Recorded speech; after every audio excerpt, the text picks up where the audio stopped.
오늘 말씀 마태복음 10장 5절서부터 10절입니다. 마태복음 10장 5절서부터 10절을 개역 한글 성경으로 제가 읽어드리겠습니다.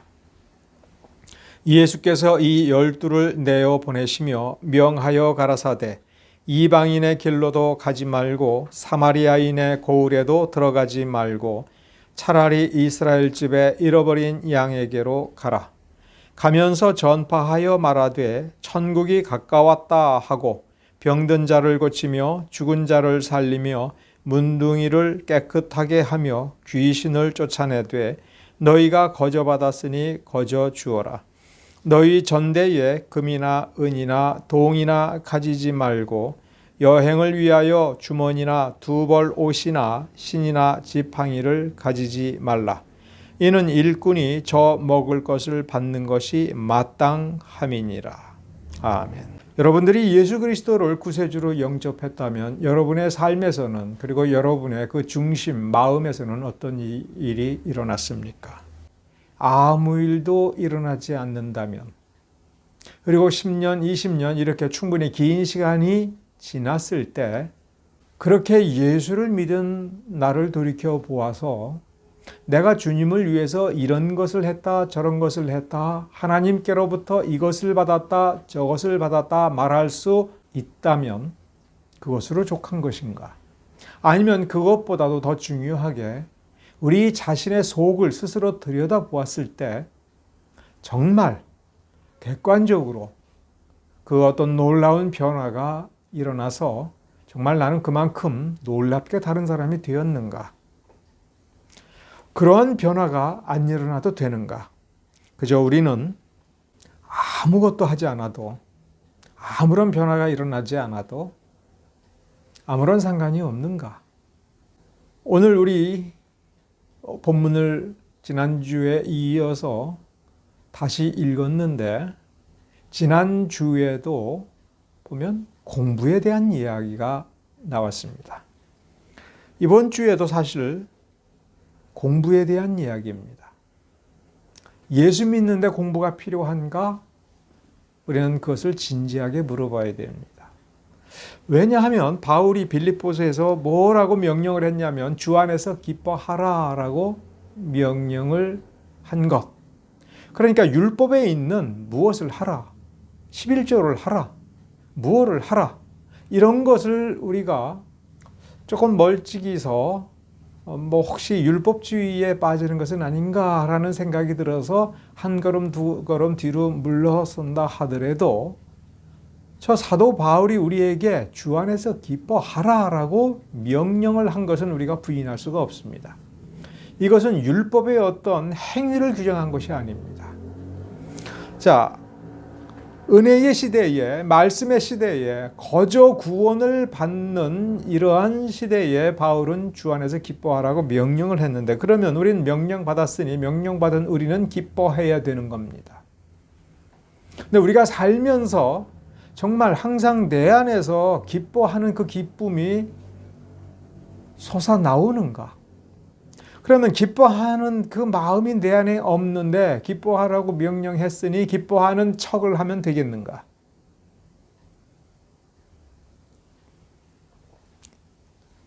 기뻐하는 기쁨이 이렇게 넘쳐나오는 삶이 정말 내 안에 있는가를 진지하게 살펴볼 때 항상 기뻐하지 않는다면, 혹은 하나님께서 무언가를 내게 놀라운 은사, 놀라운 선물, 이런 것을 주실 때는 당연히 기뻐하지만 마치 하나님께서 마치 존재하지 않는 듯이, 나와 함께 하지 않는 듯이, 내게 아무런 손길을 베풀지 아니하는 것처럼 느껴지고 내 인생이 어떤 것도 해결되지 않고 괴로움 속에서 끊임없이 어둠 속을 걸어가면서 괴로워하는 그러한 모습일 때 사도 바울이 기뻐하라라고 했으면, 그럼 기뻐지는가? 아니면 기뻐하는 척을 해야 되는가?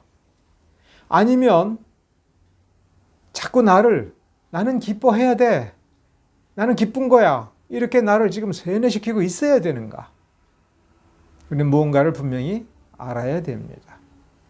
기독교인의 삶이 가장 중요한 부분, 기독교인의 삶에서 가장 중요한 것이 하나님을 아는 것이고 우리 주의 은혜를 더욱 깊이 아는 것이라면 삶을 알아가는, 참된 것을 알아가는 공부, 그런 공부는 우리에게 당연히 숙제인 것입니다. 신령과 진정으로 예배를 드리는 자를 하나님께서는 찾으십니다. 어떻게 해야 신령과 진정으로 예배를 드릴 수 있는가? 어떻게 해야 나의 예배가 신령과 진정이 가득한 예배가 되는가? 인위적으로 억지로 만드는 것이 아니라 참된 신령함, 참된 진정함이 하나님의 은혜로 말미암고 말씀으로 말미암고 주님과 함께함으로 말미암아 되어지는 것이라면 그것이 무엇인가? 어떻게 해야 되는가? 이러한 것에 대해서 우리는 성경이 어떻게 가르치는가를 알아야 되는 겁니다. 그리고 그 다음에 아는 그것이 우리 안에 이루어질 때에 우리는 진짜 참다운 신자가 되는 것입니다. 무엇이 우리를 진짜로 만들어주는가? 무엇이 우리를 주 안에서 거듭나게 하고 그래서 주 안에서 태어난 우리의 그 새 생명이 성장하여 우리가 거룩한 존재가 되고 하나님께서 기뻐하는 존재가 되고 하나님의 마음에 합하는 존재가 되는 것인가? 그래서 어떻게 해야 우리가 그리스도의 장성한 분량에 도달할 수 있는가? 그 원리를 충분히 알 때에 우리 하나님께서 우리를 어렵고 힘든 길로 인도할 때라도 기쁘게 그 길을 갈 수가 있는 것입니다. 왜냐하면 하나님의 원리를 알기 때문에 그렇습니다. 하나님의 말씀을 알기 때문에 우리가 지금 왜 이렇게 살아가고 무엇을 배워야 되는지를 그 말씀을 통해서 알 수 있다면 우리는 참다운 기쁨을 그 말씀에서 그리고 우리의 삶에서 발견할 수가 있는 것입니다. 종교는 내세에 대해서 말해주는 것만이 종교가 아닙니다. 내세를 말해주는 것은 일부분일 뿐입니다. 진짜 종교는, 참된 종교는 우리가 어떻게, 이 세상이 어떻게 만들어졌고 우리가 어떻게 만들어졌으며 왜 만들어졌고 무엇을 해야 하며 그래서 지금 내가 무엇을 하며 살아야 되는지 내가 오늘 무엇을 어떻게 하면서 살아야 그리고 어떠한 것을 이루어야 하나님께서 나를 창조하시고 나를 구원하시고 내게 은혜 주신 그 목적을 온전히 이루는 것인가? 이것을 알고 그 알을 내 몸에 충분히 익숙하게 하고 숙달된 조교처럼 그것을 해내는 것, 그런 것들을 가르치고 가능하게 하는 것이 종교라고 한다면 이 성경의 종교야말로 우리가 믿고 따르고 신봉하는 이 기독교, 이 종교야말로 참된 종교이고 내세는 하나님께서 주권적으로 행하는 것이라면 우리는 오늘을 사는 법을 배워야 되는 것입니다. 마태복음 10장에서 우린 지난주에 0.1%, 전국 0.1% 안에 들어가는 사람들이 어떻게 공부를 해서 그 성적을 유지하는가에 대해서 잠깐 살펴보았습니다. 그런데 그것은 원래 하나님께서 창조하신 그 원리 그대로고 마태복음 10장에서 제자들을 양육하신 우리 주님의 원리라고 하는 것을 또한 확인했습니다. 그런데 어떤 분들은 여전히 궁금한 모양입니다. 성경 마태복음 10장에서 가르친 이 원리 설명하라. 이 원리가 정말로 실제적인 원리인가? 라고 할 때 저는 상당히 많은 실증적 사례를 여러분에게 설명해 드릴 수가 있습니다. 예를 들면 월가, 전 세계 금융의 중심지인 미국의 월스트리트에서 굉장히 유능한 이 투자 전문가가 이 금융 상품을 설계해 놓고는 그것이 나름대로 충분히 완성되었다라고 할 때에 어떻게 하느냐? 그 사무실을 청소하는 사람을 앉혀놓고 자기가 설계한 이 금융 투자 상품이 어떤 원리이고 왜 이것이 좋은지를 설명한답니다. 왜 그 사람에게 설명을 해야 되느냐? 투자하는 사람들에게 어떻게 설명해야 이 상품이 얼마나 좋은 것인지를 사람들이 이해하고 투자할 수 있기 때문에 그렇습니다. 그래서 청소하는 사람을 앉혀놓고 1시간 동안 혹은 어느 정도 시간 동안 열심히 설명을 하는데 이 사람이 그걸 다 알아들으면 자기가 제대로 설계를 했다 하는 것이고, 또 사실은 설계가 어디가 문제가 있으면 설명하다가 본인이 스스로 발견합니다. 내가 설명하다 보니 이 부분이 좀 약하네, 이 부분이 조금 문제가 있네, 이거를 스스로 발견합니다. 그 청소부가 설명을 듣다가 이해가 되어야 그런 사람도 혹은 그보다 뛰어난 사람도 투자를 하겠지요. 나의 문화유산 답사기를 쓴 유명한 어떤 분이 그 나의 문화유산 답사기가 굉장히 히트를 쳤을 때 저는 궁금했습니다. 이분은 이 어려운 내용을, 그리고 우리 대부분이 한국 사람이지만 한국의 옛 문헌이라든가 옛 자료를 보아도 못 보는데 참 너무 어려운데, 그런데 이 책을 이렇게 재미있게 쓸 수 있나? 어떻게 쓰나? 너무 궁금했는데 어딘가에서 인터뷰를 하면서 자기가 그 책을 쓰는 원리를 소개한 적이 있습니다. 전문적인 내용입니다. 그러니까 쉬운 것만 가지고 쉽게 설명할 수 있는 것은 별로 도움이 안 되죠. 전문적인 내용, 단원 김홍도라든가 혹은 어떤 우리나라 최고의 명필의 그 글 쓰는 법, 혹은 어떤 유명한 작품에 있는 한국 문화에 굉장히 중요한 어떤 공헌을 한 그것이 왜 그렇게 중요한 것인가, 심지어 석굴암의 원리가 무언가라고 하는 것을 학술 논문을 보고 그 논문의 내용을 책으로 옮겨야 되는데, 그럼 어떻게 해야 되느냐? 자기 아내를 앉혀놓고 자기가 준비해서 정리한 내용을 설명을 한답니다. 그분은 전업주부라고 합니다. 그러니까 설명을 해서 그 아내분이 그 얘기를 다 처음부터 끝까지 재미있게 들으면 자기가 내용을 소화했다는 겁니다. 근데 이렇게 설명을 하다가 이렇게 자기 아내의 얼굴을 보면 재미없어 하면 틀렸구나. 그래서 서재에 가가지고 다시 모든 원고를 다시 정리하고 다시 생각을 하고 어떻게 설명을 할까라고 하는 거를 메모를 하고 해서 다 자신이 생기면 다시 또 설명을 합니다. 언제까지요? 아내가 재미있을 때까지.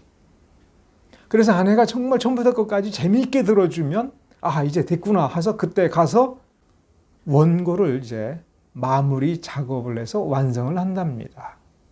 저 또한 70년대 말에 신학교에 들어가서부터 한 20, 30년 동안의 경험을 놓고 보면 그러한 공부 방법이야말로 자기가 지금까지 가지고 있었던 실력을 뛰어넘는 그 실력으로 나아가는 유일한 방법이라고 하는 것을 제가 거듭거듭 확인을 했습니다. 영어 공부도 그렇고요. 어떤 과목에 대해서도 그렇습니다. 신학에 대해서도 그렇습니다. 놀라운 건 내가 말을 어렵게 해주어도 알아듣는 사람에게 내가 10개를 가지고 있을 때 그 10개를 설명해 주기는 굉장히 쉽습니다. 그런데 전혀 받아들일 준비가 되어 있지 않고 아무것도 모르는 사람에게 내가 그 중에 하나라도 더 설명해 주려고 애를 쓸 때에 내 시간이 손해가 되고 모든 것들에 있어서 아무런 유익이 없는 것처럼 보이지만 열심히 설명해 주기를 반복했을 때에 제일 먼저 느껴지는 거는, 얻어지는 소득은 뭐냐면 이 10개 가운데서도 내가 모르는 게 있구나라고 하는 걸 스스로 발견하게 되고, 이 10개가 서로 어떻게 연결이 되어야 되는지에 대해서 새로운 눈이 열리게 되고, 그래서 열심히 설명해 줄 때에 나중에 보면 내가 처음에는 10개를 가지고 있었는데 12개, 15개, 때로는 20개가 되어 있더라 하는 것입니다. 그래서 본래 내가 가지고 있었던 내가 발휘할 수 있는 실력의 그 한계 밖에 놀라운 것들을 해낼 수 있는 한 단계 더 위로 성장하는 동력이 된다라고 하는 것을 지난 20, 30년 동안 제가 충분히 검증을 했습니다. 저 자신에 대한 이야기이기 때문에 이 얘기는 여기까지만 하고, 다만 여러분들이 설교를 듣든 성경을 보든 그 내용을 가지고 고민하면서 이 성경 말씀이 하나님께서 왜 이렇게 말씀을 우리에게 이렇게 주셨는가? 우리 주님께서 이 대목에서 왜 이런 식으로 말씀을 주셨는가에 대해서 정말 여러분의 삶에 의미 있는 부분이 있다면 그것을 끊임없이 생각하다가 이제 어느 시점에서는 아주 가까운 여러분의 친구나 자녀들에게 이 성경 이 부분은 이러이러한 취지를 가지고 이러한 내용으로 우리에게 말씀해 주셨어 라고 하는 이런 말을 하다가 보면 여러분은 단순히 수십 번 성경 읽는 것보다도 더 뛰어난 통찰력을 얻게 된다라고 하는 것을 제 경험을 통해서 분명히 장담할 수가 있습니다. 누구한테서 설교를 듣든 어디서 설교를 듣든 그 설교를 들으면서 은혜가 되는구나, 위로가 되는구나 이렇게 생각을 해서는 안 됩니다. 거기까지만 생각해서는 안 됩니다. 그 본문을 읽으면서 이 본문에서 어떻게 이 설교가 나올 수가 있었는가? 과연 이 목사님의 이 설교 대지는 이 본문과 일치하는가? 이런 생각을 해야 됩니다. 왜냐하면 목사가 아무리 존귀해도 하나님의 말씀을 전달하는 전달자에 불과합니다. 죄를 지을 수 있는 인간입니다. 실패하고 타락할 수 있는 인간입니다. 목사의 설교가 하나님의 말씀을 알아듣는 유일한 원천이 아닙니다. 신자의 자격으로 무언가를 하나님께로부터 받아야 될 가련한 피조물의 자격으로 하나님 말씀 앞에 엎드려서 주께서 내게 지금 무슨 말씀을 주시는가라고 하는 것을 물어보는 건 의무사항입니다. 누구한테서 어떤 교훈을 들었어도 성경은 정말 이렇게 우리에게 가르치는구나. 그런가? 정말인가? 보고 또 보고 생각하고 또 생각해 볼 때에 하나님의 은혜가 여러분들에게 차고 넘쳐서 정말 세상 어디에서도 구할 수 없는 지혜와 통찰을 주신다라고 하는 것을 여러분 기억하시기 바랍니다. 너무나도 중요한 겁니다. 주 안에서 성장하고 주 안에서 기쁨을 누리고 주 안에서 능력을 받고 주 안에서 하나님의 나라를 이루기 위한 그런 삶은 그렇게 할 때에 가능한 것이라고 지금 마태복음 10장에서 예수님께서 이 대목에서 제자들을 세우고 능력을 보내주어 파송할 때에 우리에게 보여주는 굉장히 중요한 교훈인 겁니다. 주님께서는 결코 제자들에게 자, 내가 너희들에게 능력을 주었고 내가 너희들을 지켜줄 테니까 걱정하지 말고 가 이렇게 말씀을 절대로 안 하셨습니다. 우리가 오늘 본문을 중심으로 해서 다시 한번 우리가 생각을 해볼 게 바로 이 부분입니다. 왜 제자들에게 능력을 주셨는가를 그 맥락에서 살펴보면 9장 마지막 부분에 9장 36절서부터 38절에 무리를 보시고 민망히 여겨서 그들을 불쌍히 여겨서 이제 이 제자들을 보내기로 하신 겁니다. 제자들을 유대 마을 곳곳으로 통하는 길을 가면서 만나는 사람들에게 천국이 가까웠다라고 증거하고 예수님에 대해서 증거하라고 보내시면서 죽은 자를 살릴 수 있는 그 정도 수준의 놀라운 능력을 우리 주 예수께서 지금까지 기적을 행하신 그 능력을 제자들에게 나누어 주셨습니다. 자, 그러면 우리 또 생각을 해봐야 됩니다. 이렇게 제자들을 보내실 때의 주님의 마음은 어땠을까? 정말 추수할 때가 됐어. 이런 것을 문자 그대로 보면 굉장히 기쁘고 즐거울 때 아닙니까? 와, 드디어 황금의 결실을 거둬들일 때구나. 이렇게 생각하기도 쉬운 거 아닙니까? 그런데 이 문맥의 뒷부분 10장 16절에 보면 보라 내가 너희를 양을 이리 가운데 보냄과 같다. 내가 너희를 지금 보내는 것이 양을 늑대 때 이리떼 사이로 보내는 거하고 똑같다.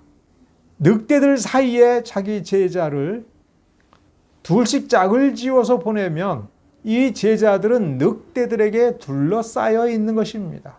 그 상황을 놓고 오늘 본문, 그 다음에 마태복음 10장 1절서부터 몇 번을 반복해서 읽어볼 때 이 주님께서 주신 능력으로 그 늑대들을 무찔러라. 너희들은 이러한 은혜를 받았고 이런 능력을 받았으니 늑대들은 너희들을 보자마자 도망갈 거야. 걱정하지 마. 이런 식으로 말씀을 결코 하지 아니하셨습니다. 오히려 너희를 양을 늑대들 사이로 보내는 것과 같이 늑대들이 입을 벌리고 피가 뚝뚝 흘러내리는 그 입을 쫙 벌리면서 어떻게든 잡아먹으려고 덤벼드는 그 사이로 보내면서 참 안타깝고 참으로 두렵다. 그러나 걱정하지 말고 가라. 그러나 이건 누구의 싸움이냐? 너희들의 싸움이다. 그 늑대들 사이에서 너희들이 어떤 표정을 지을 것인지, 너희들의 심장이 어떠할 것인지 그건 너희들의 싸움이다. 그리고 가라. 아마 우리는 이렇게 생각하기 쉽습니다. 아, 그래도 한 번도 안 물리겠지. 그런 거 보장을 안 해주셨다고 하는 것도 우리는 확인해야 됩니다. 물릴 수도 있습니다. 제자들이 실패할 수도 있습니다. 제자들이 뒷걸음질 칠 수도 있습니다. 그러나 너희들이 항상 생각해야 될 것은 무엇이냐? 바로 그 뒤에 써놓기를 뱀같이 지혜롭고 비둘기같이 순결하라. 이 두 마디를 하나로 묶으면 무슨 뜻이 안 되는가? 비겁하지 말라. 맞서 싸우라. 그러나 어리석게 싸우려고 하지 말라. 자, 그러면은 여기서 의문점이 생깁니다. 어떻게 해야? 그런데 여기서 또 한 가지 오늘 본문에서 우리가 다루어야 될 주제, 제목, 거저받았으니 거저 주어라. 거저받았으니 거저 주어라 라고 할 때에 그 뒤에 붙인 말은 너희들이 이 여행을 떠날 때에 자, 매우 중요한 여행이니까 자, 떠나라 라고 할 때에 집으로 돌아가서 여행할 준비를 단단히 하는 그런 거는 안 된다. 지금 이 자리에서 그냥 떠나라. 아무런 준비도 하지 말고 그냥 떠나라. 먼 여행이 될 테니까 집에 가서 있는 돈 챙겨서 먹을 걸 준비하거나 이런 식으로 준비해서 가지 마라. 만일 그래서 이 여행이 성공한다면 너희들은 그런 얘기를 하게 될 가능성이 크기 때문에 그렇다. 뭐라고? 우리가 준비를 잘해서. 우리가 지혜롭게 준비를 잘해서. 그게 아니다. 저 늑대들 사이에서 늑대들의 그 이빨 앞에 당당하게 맞서면서 때로는 실패도 하고 때로는 성공하기도 하고 때로는 짐승 같은 질문을 하고 고약한 질문을 하는 사람 앞에서 정직하고 순결하게 그리고 지혜롭게 답변을 하면서 너희들은 저 늑대들 사이에서 살아남는 지혜가 생길 거다. 그러니까 마태복음 10장은 우리가 주님의 진짜 제자가 되기 위해서 우리가 말씀을 어떻게 읽고 공부를 해야 될 거며 우리가 우리의 참다운 능력을 이 세상에서 살아남는 능력 저세수를 어떤 식으로 배워야 될 것인가에 대해서 우리에게 가르쳐 주는 것입니다. 근데 우리가 특별히 이 묵상을 하면서 주의해야 될 것은 여행을 위해서 돈주머니를 따로 챙기지 말라라고 하는 겁니다. 여기서 다시 인지심리학자, 유명한 미국의 인지심리학자가 한 실험에 대해서 여러분에게 이 시간 소개를 해드리고 싶습니다. 이게 오늘 본문에서 매우 중요한 핵심입니다. 이 인지심리학자가 아주 재미없는 영화를 그 피험자들에게 상영해 주었습니다. 정말 누가 봐도 재미없는 영화를 보여주었습니다. 그리고 이제 확인을 했습니다. 이 영화를 재미있게 본 사람은 다 빼고 정말 재미없게 보았다라고 하는 사람들만 모아가지고 두 그룹으로 나누었습니다.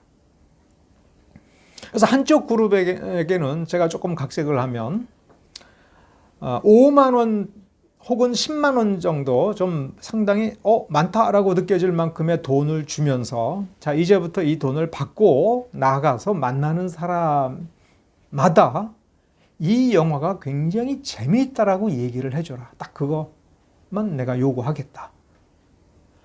자, 돈을 받고 가서 이제부터 만나는 사람들에게 계속해서 이 영화 참 재밌다. 이 영화 재밌는 영화다라고 하는 거 이렇게 말해다오. 즉, 뭘 시킨 겁니까? 거짓말을 시킨 겁니다. 거짓말을 해라. 이 돈 받고 거짓말을 해라. 그래서 기꺼이 한번 해보겠습니다 하는 사람들을 이렇게 보낸 거예요. 이게 A그룹이에요. 그럼 이제 다른 그룹에게는 말 그대로 1,000원씩 주면서 똑같은 걸 요구했습니다. 자, 1,000원 줄 테니까 이 돈을 받고 밖으로 나가서 이제 만나는 사람마다 당신이 지금 본 저 영화가 굉장히 재미있는 영화다라고 이야기를 하고 다녀라. 그래서 그 돈을 받은 사람들이 나가서 다 똑같이 한 겁니다. A그룹도 그렇게 하고 B그룹도 그렇게 했습니다. A그룹도 그렇게 하고 B그룹도 그렇게 했습니다. 그리고 며칠 있다가 다시 A그룹과 B그룹을 다시 불러 모아놓고 다시 물어봤습니다. 당신이 그때 본 그 영화 재미있어요? 재미없어요?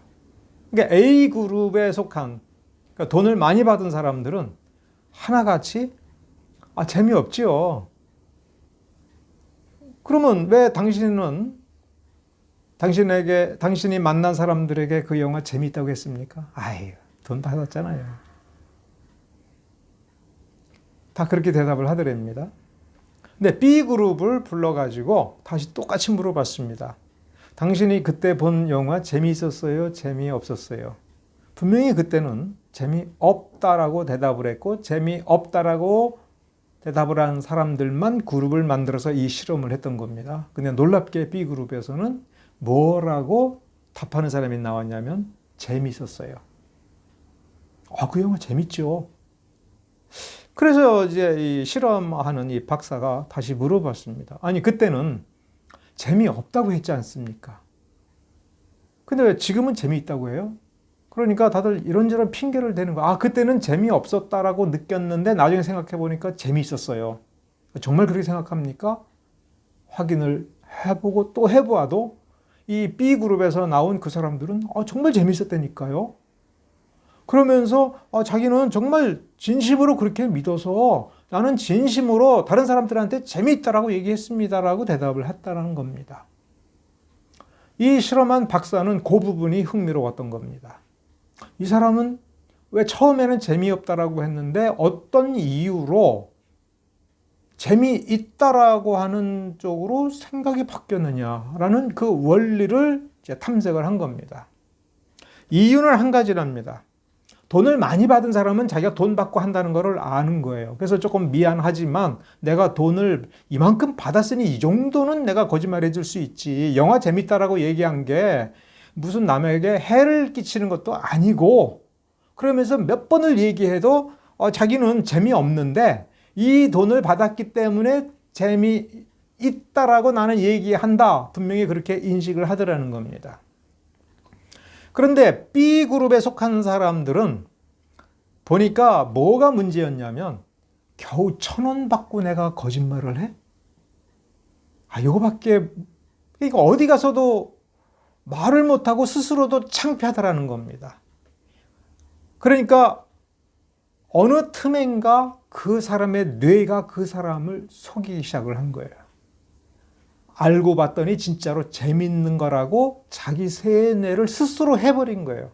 뇌가 그 사람을 속였다라고 하는 것이 이 실험의 결론이었다는 겁니다. 근데 문제는 뭐냐면 가랑비에 옷 젖듯이 별거 아닌 걸로 내가 거짓말을 할 때에는 그 수치심이 지나쳐서 그 수치심을 못 견뎌서 좀 나쁜 말로 쪽팔려서 부끄러워하는데 이 부끄러움을 무마할 방법이 없는 거예요. 너무 싸니까. 겨우 1,000원? 그러니까 이제부터 뇌가 이 사람을 속이고 세뇌시키고 이제 당당해지는 의식을 갖게 되는 겁니다. 자, 우리 주님께서는 이거는 창조주의 능력이고 전능한 능력이니까 너희들이 이 기적을 행할 때 돈 많이 받아. 그랬으면 그들은 돈 벌어 오라고 이렇게 하시는구나 라고 생각을 했을 겁니다. 주님께서 근데 거저 받았으니 거저 주어라 하니까, 그러나 여행을 다니다가 보면 배가 고플 때가 있는 거예요. 뭐라도 시원한 음료수라도 하나 마시고 싶은 거예요. 그런데 사람을 살리고 귀신을 쫓아내는, 즉 어떤 누구도 흉내낼 수 없는 이적을 행하고서는 나 밥 한 끼만 사줘, 나 음료수 하나만 사줘, 커피 한 잔만 사줘, 그러면서 푼돈을 받기 시작을 할 때에 내가 배가 고파서 밥을 하나 얻어 먹었어, 한두 번 그렇게 할 수는 있지만, 인간이라는 것이, 죄로 물든 인간이라는 것이 이렇게 너무 하찮은 것을 받을 때에 이제 이 뇌가 이 사람을 속이기 시작하는 거예요. 가룟 유다가 어마어마하게 많은 황금을 받고서 예수님을 팔았습니까? 그거 아무것도 아니잖아. 이 정도는 괜찮아. 그렇죠?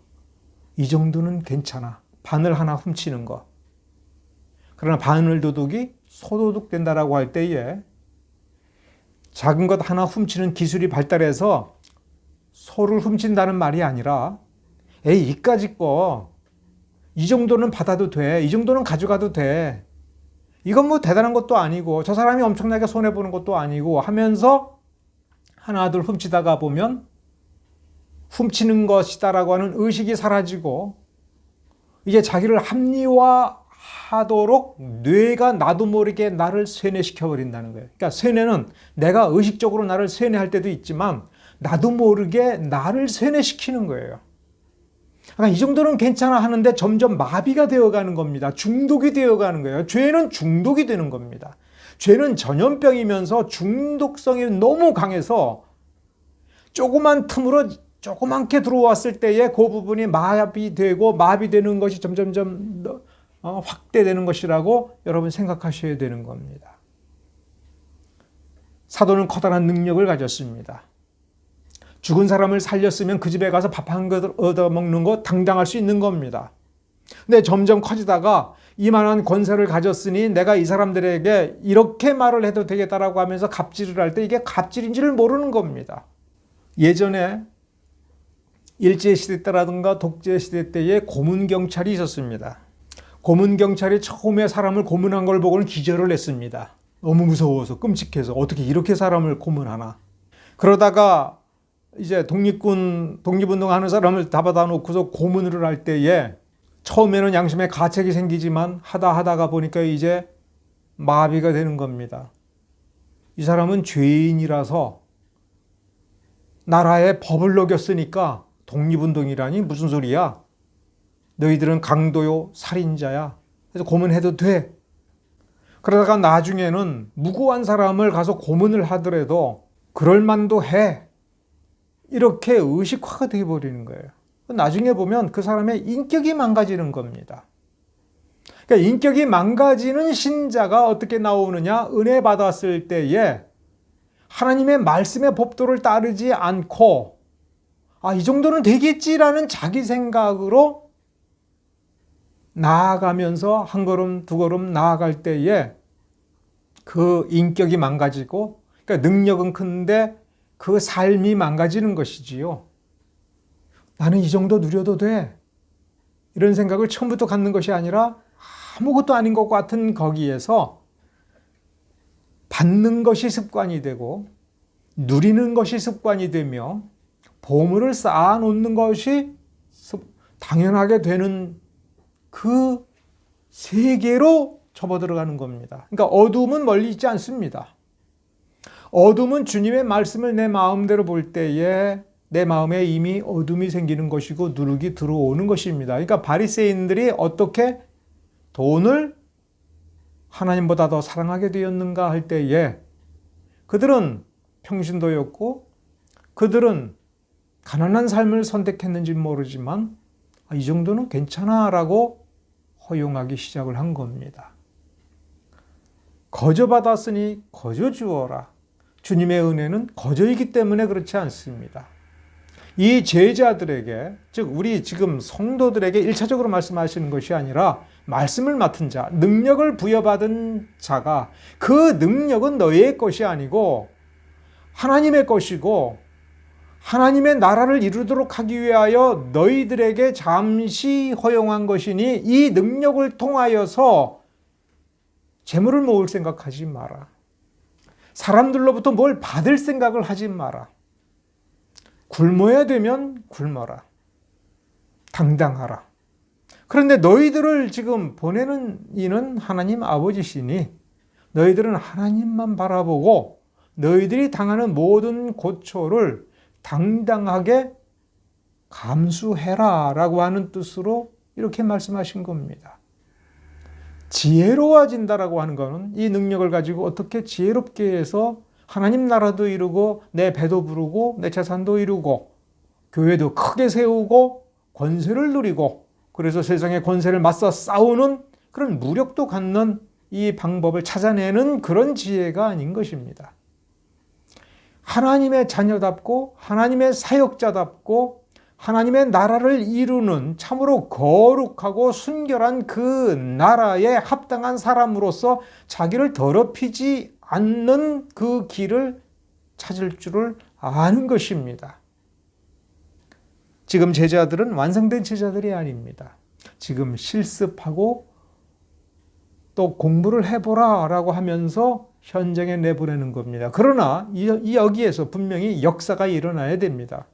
이 제자들은 실습생이지만 이 제자들을 만나는 그 사람들은 이 제자들을 통해서 참된 구원을 발견해야 되고 참으로 예수를 알아야 되고 하나님의 나라를 누리게 되는 그 역사가 일어나야 되는 것입니다. 바로 이 단계에서부터 똑바로 배운다는 것이 무엇인지, 하나님의 말씀을 맡은 자, 하나님의 말씀을 배우는 자가 은혜를 받았으면, 능력을 받았으면 어떻게 해야 되는지에 대한 근본 원리, 그 원리를 가르쳐 주고 있습니다. 그 원리는 지금 하나인 것입니다. 즉, 이 마태복음 10장 5절서부터 10절에서는 크게 두 가지를 가르친다고 보면 됩니다. 설명해라. 가면서 만나는 사람에게, 궁금해하는 사람에게, 혹은 궁금증을 불러일으켜서 그 사람이 궁금해할 때에 하나님 나라의 비밀, 그 어려운 비밀, 생명의 비밀을 최대한 설명을 해서 그 사람으로 하여금 깨닫게 하라, 알아듣게 하라. 그리고 필요하다면 능력을 발휘해라, 죽은 자를 살려라, 너희의 도움이 필요한 모든 사람을 도와라. 그러나 너희들이 설명해 준 것 때문에, 너희들이 깨닫게 해준 것 때문에, 너희들이 능력을 행한 것 때문에 그들로부터 너희가 받을 생각은 절대로 해서는 안 되는 거다. 너희들은 너희들을 보낸 이에게서부터 상을 받는 것이고 너희들을 보낸 이가 먹여주는 것을 먹는 것이다. 너희들이 은혜를 베풀어서 살려준 그 사람들이 너희에게 은혜를 갚는 게 아니다. 그걸 받을 생각하지 마라. 교회의 원리는 나중 문제고 너희들이 먼저 배워야 될 것은 하나님께로부터 거저받은 것은 하나님 나라를 위해서 아무 대가 없이 기꺼이 풍성하게 베풀어서 많은 사람들이 누리게 하고 그 많은 사람들이 참으로 행복하면 되는 것이다 라고 하는 것을 가르쳐 주셨습니다. 제자들을 처음 현장으로 내보내면서 가르치신 이 교훈은 이 땅 위에 교회가 왜 존재해야 되느냐에 대한 첫 번째 목적이라고 생각을 해도 되는 겁니다. 교회에서 은혜를 받았으면 무언가를 내놔야지. 교회에서 병을 고쳤으면 뭐라도 내놔야지가 아니라 받을 생각하지 말고 세상을 향하여 기꺼이 쏟아 부어 주어라. 내가 받은 복을 저 복 없는 사람들을 불쌍히 여기어서 기꺼이 나누어 주어라. 그래서 너희가 가난해지고, 그래서 너희가 고통스러워지고, 그래서 너희가 힘들었다 라고 할 때 걱정하지 마라. 너희들이 하나님의 말씀을 붙들고 하나님의 말씀을 이루기 위해서 그렇게 했다면 그 부족한 것을 채워주실 이는 하나님이시니 하나님을 바라보라. 예수님께서 바리새인들을 향하여 의와 인과 신이 없다라고 했습니다. 하나님께서는 이 바리새인들이 하나님을 향하여 의를 세우지 아니했다. 하나님을 향하여 믿음을 갖지 아니하였다. 그러니까 참된 의가 없고 참된 인이 없고 참된 믿음이 없는 것은 맞지만 무엇보다도 이 바리새인들이 가장 부족한 것은 누구를 향한 것이냐면 저 백성들을 향하여 의를 베풀지 아니하고 의를 세우지 아니하고 공의롭고 공평한 삶을 살 수 있도록 도와주지 아니한 것입니다. 이 제자들을 왜 보냈다고요? 우리 아까 확인했지 않습니까? 무리를 보고 불쌍히 여겨서 민망한 마음이 들어서 그들이 가엾어서 하나님 나라를 가서 설명하여 하나님의 나라가 가까이 왔다는 것을 깨우쳐 줘야겠다. 저들에게 능력을 베풀어서 그 삶을 바로잡아 줘야겠다. 그 영혼의 고통을 덜어줘야겠다. 그러면서 제자들에게 자, 내 능력을 가지고 가라. 이 능력은 너희의 것이 아니고 너희가 무슨 공로가 있어서 너희가 받을 만해서 받는 게 아니고 저들이 불쌍하니까 가서 마음껏 나눠주고 와라. 저들이 너희들에게 밥을 안 주면 그럼 굶어라. 그러나 걱정하지 마라. 아버지께서 너희들을 보내는 거다. 아버지께서 너희들에게 삭을 줄 것이다. 상을 줄 것이다. 지혜롭게 하고 순결하게 하라. 그러면 지혜를 배우게 되고 순결함, 거룩함이 더 커질 것이다. 주님께서 그렇게 당부하고 있는 것입니다. 그 교훈을 교회가 잊어버려서는 안 됩니다. 교회는 세상의 빛이라고 하지 않았습니까? 세상에 빛된 성도들이 모여서 교회를 이루는 것이라고 하지 않았습니까? 그러면 마태복음 10장에 이 교훈이 교회에서 날마다 이루어져야 되는 것입니다. 날마다 이루어지는 참된 교회를 여러분 꿈꾸시기를 바랍니다. 그 꿈을 이루기 위하여 정말 아무것도 바라지 않고 내가 받은 은혜, 하나님께로부터 받은 능력, 권세를 기꺼이 쏟아부어 주겠다라는 생각을 여러분 가지시기 바랍니다. 기도하겠습니다.